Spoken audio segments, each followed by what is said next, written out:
Joy, celebratory eating. Talked about it a little bit here. That connection can be really tough. In fact, it's probably the biggest one that I talk about with my clients is this fear of I'm going on vacation. I'm going to have fun. How do I control my food? Because it's like, woohoo, the dam has been broken and it's time to eat all the things because all the things are going to be there. So we have to talk about this and we do have to apply some logic, but this is where removing that desire is the most important factor to this whole entire topic. So if you're going on vacation, let's just say you're going on vacation, you're going on a cruise. On a cruise, there's buffets, there's food all the time everywhere. I have a lot of conversations about this with clients. What do? I'm going to be on a cruise. There's going to be food all the time. To this, I like to use this analogy. I watched an interview with Jennifer Lopez one time on TV, and she looks amazing. She's a fit person. She's always been an icon for fitness and health, and she looks great. And she was talking about having been on the set of a movie, and I think it was Rosie O'Donnell who was interviewing her, and she said, how do you stay so fit and trim with craft services? They could probably make you anything that you want. And JLo laughed, and she said, yeah, but I'm just busy, and there's always craft services. And it hit me. It's like the healthiest, fittest icons amongst us with dream bodies, with muscles and movie stars, people who are millionaires, billionaires. They have access to all the food, all they want, all the time.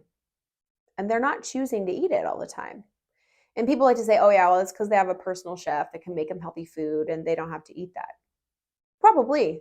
But they also have assistants. They can look at their assistant and say, hey, go to the 7-Eleven and get me 2 hot dogs and Cheetos anytime they want.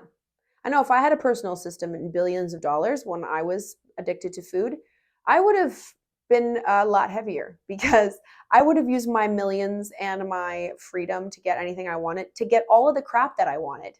So when it's available to us, is that the reason to eat it just because it's there?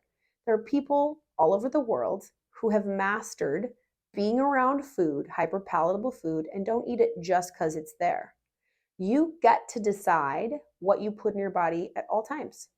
Is it better that that food goes to waste or that it goes in your belly? If you think about the Clean Plate Club on vacation, well, they served us all this food. It was amazing. The portions were huge. Why did you have to eat all of the portions? I'm not saying this to shame you. I'm saying this so you can think ahead.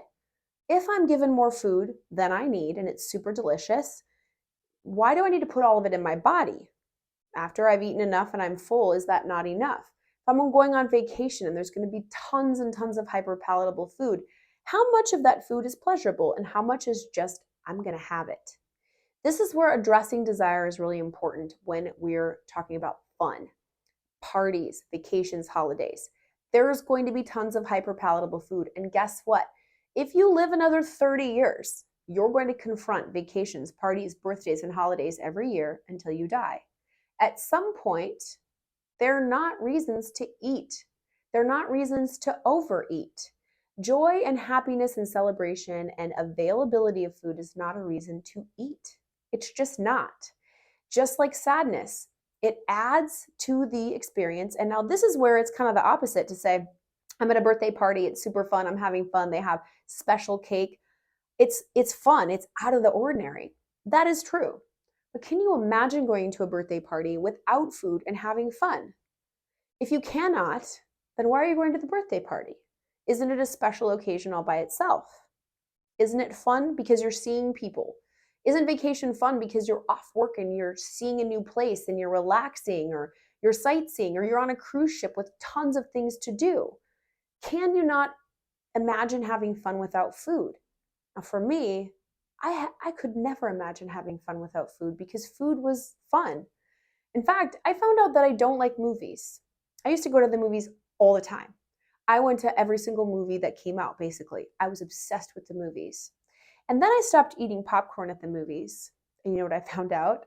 I don't like movies. I like popcorn. Movies actually bore me. And so while I thought I loved movies, I realized I just love popcorn. And if I don't eat popcorn there, I don't want to go. Now, I'm not saying you skip vacations and birthday parties, but what I am saying is it's important to say, why am I going to this thing? Why am I going on vacation? What experience do I want to have? I just recently went on vacation and I had a couple of days where I ate a lot of food I normally don't eat. And then I was exhausted. I was bloated. I could no longer wear my favorite swimsuit. I ruined 2 days of vacation. Did that feel good? Was it worth the flavor of the pancakes? No, it was not. Now, when I look at pancakes on vacation, I have learned that lesson again. I don't have a desire for pancakes because pancakes taste like maple syrup and sweetness and a bikini that doesn't fit and a need for a nap while everyone else is having fun. That's what happens. When we associate food with fun, we end up ruining the fun by overeating. Can you relate to that? Most of us can. Holidays. So much stress with the holidays. I have so many parties to go to. I don't know what to do. How do I handle my diet? It's a huge, huge topic. Well, this is where we have to say, I must separate my belief about my ability to experience joy and fun at any event, any occasion, any holiday without food. This takes effort. This takes thought. This takes planning ahead. This takes imagining going to a party. What if you were told, if you go to a party and you eat any of the sweets, your favorite pet is in a closet, and that pet will experience pain if you touch the cookies, the cake? Would you go anywhere near it? I wouldn't go anywhere near it. I would stay so far away from it that anybody who was watching and reporting would never imagine that I was anywhere near the sweets. So that proves that I could do it. I can do it. But when I believe that those sweets are the reason that I'm there and the only way I'm going to have fun, it's going to be really, really hard. So this is what I mean by you have to think ahead. Separate. I'm going home for Christmas to Minnesota possibly. Am I going to go there to see my family or am I going to go there for the good food? If I can't imagine going there and having fun without eating all of the good food, am I really going for the right reasons? It's a tough one. This is the toughest one of all of the topics because America associates food with activities. The ball game, hot dogs, nachos, beer, pizza. Christmas and Thanksgiving and other holidays, ham, turkey, pie, your birthday, cake, sports for your kids, ice cream. There's always a hyper-palatable, unhealthy food associated with celebrations. There certainly isn't like pool party, oranges. No, pool party, ice cream, popsicles. It's always junk food associated with those things. So this is one you're going to have to look at. You're going to have to look at really, really strongly and find the connection to your emotions and happy events to suss out, why am I going on vacation? What do I want my experience to be? How do I want to feel in my body? What foods will change that experience to a negative one? How do I want to feel when I come home? How do I want to feel when I leave the party? How do I want to feel when I leave the holiday gathering? How do I accomplish this? By understanding what every single food that I'm going to see actually tastes like. Tastes like goodness on the taste buds. And then what?